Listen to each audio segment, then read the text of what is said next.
High value individual drug suspect arestado sa Mayban's operation sa Urdaneta City, Pangasinan. Detalye ng balita mula kay Freddy Fajardo, Aris 38, Masantos, Yakbasan. Freddy. Masantos siya kabosan, Kuyang Angel.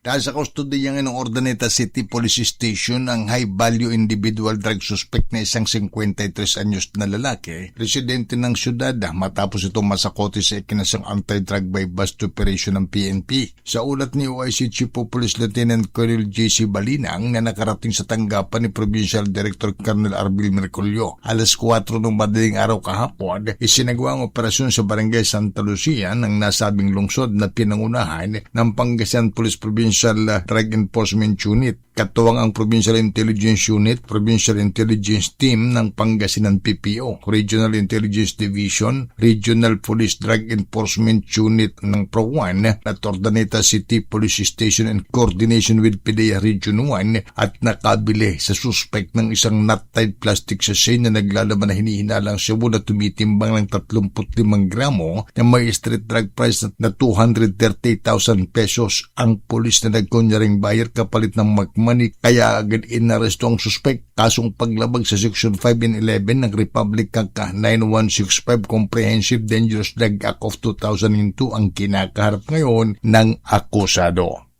Mula sa Action Radio Pangasinan, ito si Freddy Fajardo, Aris 38, tag-uulat para sa DCRH, una sa Pilipinas, una sa Pilipinas. Maraming salamat, Freddy.